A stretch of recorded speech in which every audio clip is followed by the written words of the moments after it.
warahmatullahi wabarakatuh. Kembali lagi di video saya. Kali ini saya akan menjelaskan tentang jalan acak atau random walk. Setelah saya menjelaskan beberapa materi di video sebelumnya, sampai akhirnya kita sampai di materi jalan acak atau random walk. Sebelumnya, yang terhormat dosen pengampu mata kuliah Ekonomi Fisika Bapak Pandopo Tenarahap MPFIS MPD dan Bapak Jul Azhar SPD MSI.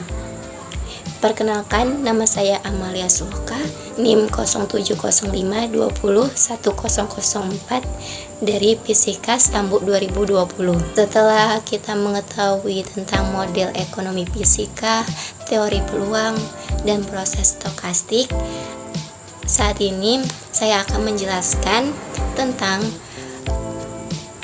random walk atau jalan acak. Mungkin udah jalan acak, kita udah sering ya mendengar kata jalan acak. Acak itu berarti kayak sembarangan dan tidak bisa kita tentukan gitu ya. Nah, apa sih pengertian dari random walk atau jalan acak? Dimana pengertian random walk dalam fisika dan matematika adalah jalan acak merupakan perumusan gagasan tentang langkah berurutan dengan arah yang acak. Arahnya acak, udah pasti dong karena kan jalan acak pada setiap langkahnya.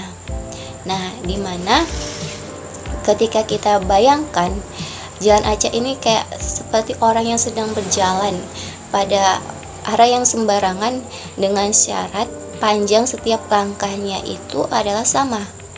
Orang yang berjalan dengan cara seperti ini amat sulit ditebak karena kemana arahnya itu tidak tahu, tapi mirip dengan keasaannya itu kayak orang sedang mabuk. Kalau orang mabuk itu kan dianya jalan aja, tapi nggak tahu dia arahnya kemana karena kan udah pikirannya tuh udah tidak terkendalikan kan. Artinya dia mau jalan ke arah mana aja tapi langkahnya itu tetap sama.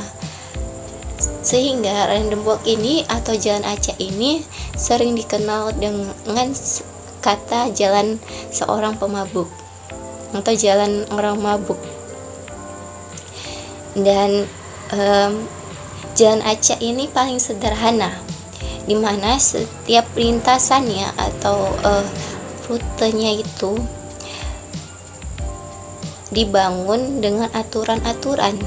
Ada dari titik awal yaitu keberangkatan, jarak dari satu titik ke titik lainnya, terus tetap dan setiap arahnya itu terpilih merupakan arah acak. Jadi dianya itu lintasannya dibangun dengan aturan-aturan yaitu dari titik awal keberangkatan dari satu titik ke titik lainnya itu tetap, tapi arahnya itu nggak tahu kita ke mana, makanya disebut arah acak ya atau jalan acak. Di layar sudah dapat dilihat bahwa jenis-jenis jalan acak itu ada 3, yaitu jalan acak 1 dimensi, jalan acak 2 dimensi, jalan acak 3 dimensi. Yang jalan acak 1 dimensi itu contohnya yang gambar A, dimana misalkan ya kita ibaratkan di situ ada seutas kawat. Nah, kawat itu dilintasin oleh seekor semut di atasnya, yang artinya semut itu hanya bisa bergerak atau berjalan satu dimensi aja, yaitu kanan atau kiri. Selebihnya dia nggak bisa bergerak atau berjalan ke atas bawah atau samping kanan samping kiri timur barat, dia nggak bisa. Kenapa? Karena dia hanya satu dimensi. Kayak satu dimensi itu kan artinya cuma satu permukaan aja, yang artinya semut itu hanya bisa ngelewatin atau melintasi dari sebelah kiri atau sebelah kanan, depan belakang, maju mundur gitu ya kan. Nah, itu yang disebut jalan acak 1 dimensi. Nah, yang dimaksud dengan jalan acak 2 dimensi itu bagaimana? Misalnya seorang itu berada di sebuah lapangan yang gambarnya itu di gambar B 2 dimensi, yaitu memiliki panjang dan lebar pastinya ya.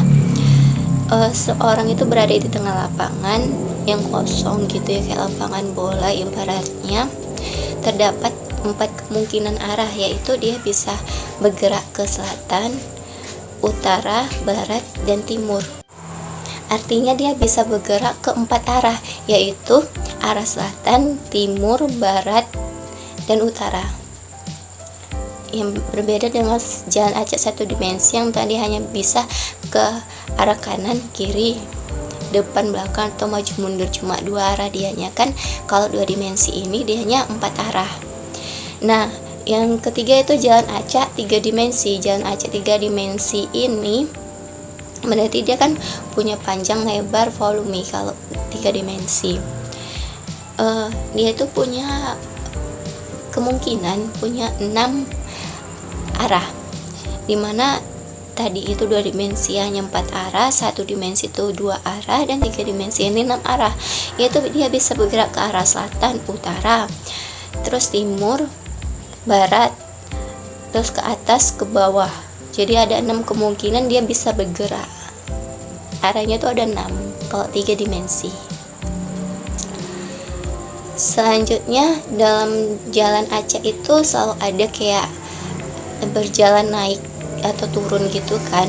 Bisa dilihat di layar, dimana pada layar itu kalau dianya berjalan naik berarti dia jalannya ke kanan 1 langkah. Terus kalau dia ada garisnya turun gitu kayak bentuk grafik gitu, berarti dianya jalannya itu berjalan ke kiri 1 langkah. Kalau dianya ke kanan itu tadi dianya naik, terus kalau jalan 1 langkah ke kiri itu dia turun grafiknya.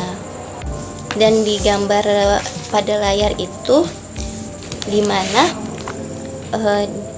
sebuah lintasan jalan acak itu merekam perjalanan sampai 40 langkah dengan pelemparan koin. Ini contohnya itu kayak pada teori peluang kemarin saya sudah menjelaskan tentang pelemparan sebuah mata dadu atau koin ya kan, dimana kita melempar sebuah koin akan muncul angka atau gambar.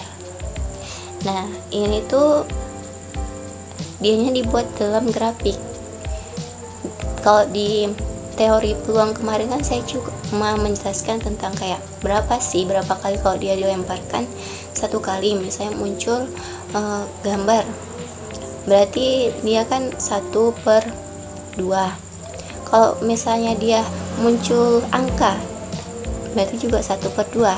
Nah, kalau di jalan acak ini dia bisa dibuat bentuk lintasan atau grafiknya. Seperti di layar ini dapat dilihat di mana dia tuh melakukannya itu pelemparan koin ada 40 langkah tanpa muka atau muka belakang, di mana naik 1 langkah itu adalah koin tanpa belakang, dan turun itu adalah koin yang tanpa muka. Jadi setiap dianya naik 1 langkah itu dianya berarti muka, dan turun itu berarti belakang. Jadi kalau ditulis grafiknya itu bisa dibuat seperti pada layar. Mungkin itu saja yang dapat saya jelaskan tentang materi jalan acak. Apabila ada kekurangan maupun kesalahan kata mohon dimaafkan.